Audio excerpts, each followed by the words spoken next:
The life of David and Olena. David never expected to meet anyone special that summer.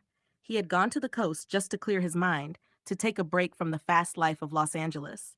One evening, while sitting on a pier and watching the sunset, he noticed a girl sketching in a notebook. Her name was Olena. She was calm, thoughtful, and her laugh carried easily over the sound of the waves. They started talking casually about the sea, about traveling, and then about their lives. Neither of them knew then how important that conversation would become. For the next few days, they kept running into each other, sometimes at a cafe near the beach, sometimes during evening walks. What surprised them most was how natural it felt to be together. When the vacation ended, they exchanged numbers.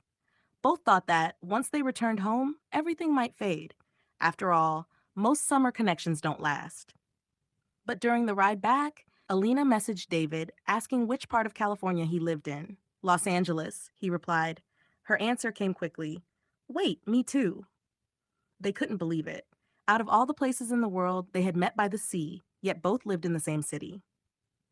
Back in LA, things weren't as easy as on vacation. They had jobs, responsibilities, and routines. David worked long hours at a startup, while Alina was finishing her design degree. Sometimes they barely had time to meet, and at first it worried them. But whenever they did see each other, even if just for coffee or a late walk through downtown, the connection returned instantly. There were challenges too, misunderstandings, stress from work, and moments of doubt. But instead of pulling away, they learned to talk through things. Alina once told David, real life isn't like the beach, but maybe that's even better, because if we can be happy here in all this chaos, then it's real. Months passed, and their relationship slowly shifted from chance meetings to a steady rhythm of trust and support. Sometimes they still drove to the ocean together, not to relive the past, but to remind themselves how it all began. By the end of the year, David and Alina decided it was time to take the next step. Alina was spending so much time at his apartment that half her clothes already lived in his closet. One evening, while they were eating takeout on the couch, David said casually, You know, if we're already living like this, maybe it's time we actually live together. Alina looked up, chopsticks frozen in her hand. Are you asking me to move in? David laughed nervously. Yeah, I guess I am, unless you're tired of me leaving socks everywhere. She pretended to think for a moment. Your cooking is terrible. You hog the blankets, and you talk in your sleep. Wait, what? I do not. But, she interrupted, smiling, I'd still rather wake up next to you than anyone else. And so, a few weeks later, they found a small apartment in Echo Park. It wasn't perfect. The shower leaked, the neighbors were noisy, and the rent was way too high, but it was theirs. Living together wasn't always easy. They argued over little things, dishes left in the sink, who forgot to pay the internet bill, or which side of the bed belonged to whom. But each fight ended the same way, with a quiet apology, a hug in the kitchen, and the unspoken understanding that they were stronger together. The following winter was their first real test. David's startup hit a crisis, and he had to work late nights, sometimes not even answering Alina's calls. She tried to be patient, but there were evenings when she sat in their apartment staring at her phone, wondering if she was just another part of his busy schedule. One night, after a particularly long silence, she sent him a short message. Do you still need me in your life? Or am I just another task on your to-do list? David didn't reply right away. But the next morning, before sunrise, he was at her door with 2 coffees in hand, looking exhausted but determined. Alina, he said, voice rough from lack of sleep, you're not a task. You're the reason I can handle all this. I'm sorry if I made you feel less important. I don't want to lose you. She studied his tired eyes for a long moment, then sighed and let him in. Okay, but you have to let me be part of your mess, not just watch from the outside. From then on, David learned to open up more. Sometimes Alina would sit in his office while he worked, sketching quietly, just being near him. Other times, he would surprise her with late-night tacos after her classes. Slowly, they found balance. Years passed, and life carried them forward. David's startup finally took off, pulling him into endless meetings and travel. Alina, meanwhile, graduated and opened her own small design studio, where she worked with local artists and brands. They were proud of each other, But success came with a price. Some weeks, they barely saw one another. Dinner turned into late night takeout, conversations turned into quick texts, and the once spontaneous road trips became rare. One evening, after David came home from yet another work trip, Alina was waiting for him. Not angry, but tired. "I feel like I'm losing you," she admitted.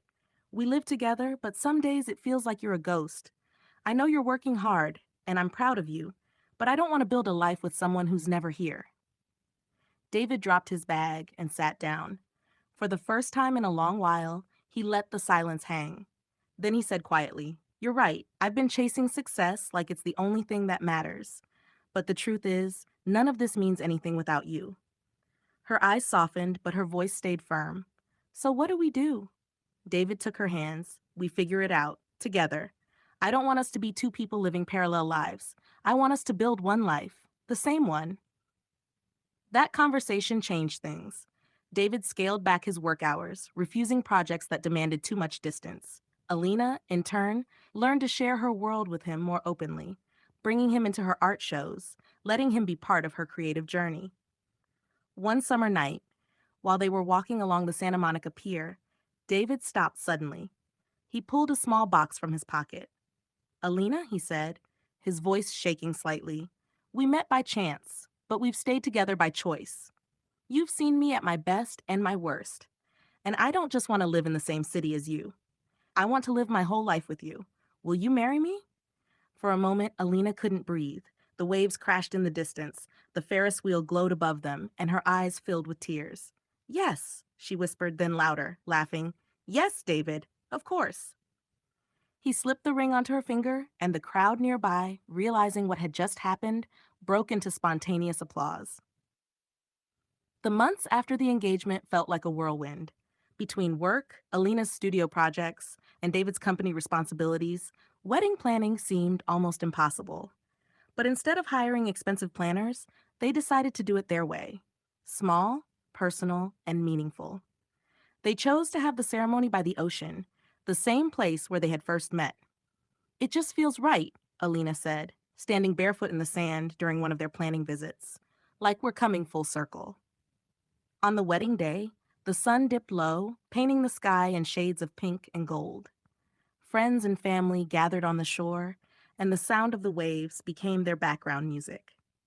Alina walked down a short wooden path in a simple white dress she had partly designed herself. David stood waiting, nervous but smiling so wide it hurt. When they exchanged vows, David's voice cracked. "I never believed in fate before I met you. But standing here, I know we were always meant to find each other." Alina, exhausted but glowing, replied, "You are my home, David. Not this city, not any place, you." Married life brought its own rhythm. Their apartment grew warmer, filled with wedding photos, gifts from friends, and the quiet comfort of routine. On Sundays, they cooked breakfast together. On weeknights, they sometimes argued about bills or groceries, but always made peace before bed. A couple of years later, Alina discovered she was pregnant. David couldn't believe it at first, then lifted her into his arms, both of them laughing and crying at the same time.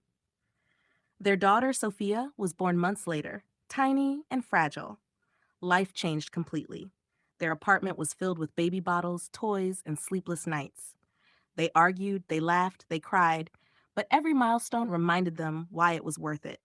A few years later, their son Daniel was born, and their home became even busier. Two kids meant double the love and double the exhaustion. But David and Alina learned to navigate it together, balancing careers, children, and each other. Years passed. Sophia grew into a curious, artistic teenager who reminded everyone of her mother. Daniel had David's energy and stubbornness.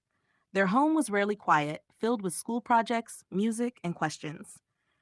Even in the chaos, David and Alina found time for themselves. Short trips, quiet evenings, walks by the ocean. Their 20th wedding anniversary was celebrated at the shore where it all began. David raised a glass. "To Alina," he said, "my partner, my best friend, my home. We've built a life, a family, and a story I never want to end." Alina smiled through tears. "And to David, the boy I met by the waves, who became the man I'll love until my last breath." Decades later, with silver hair and wrinkled hands, David and Alina still sat side by side, watching the waves. They had raised children, faced challenges, celebrated triumphs, and never stopped choosing each other. Alina whispered softly, "Can you believe it all started here?" David squeezed her hand, smiling. "Yes, and I'd choose you again, every time." And so their story, born on the shore of a summer sea, continued, not as a fleeting summer romance, but as a lifetime of love, family, and choices made together.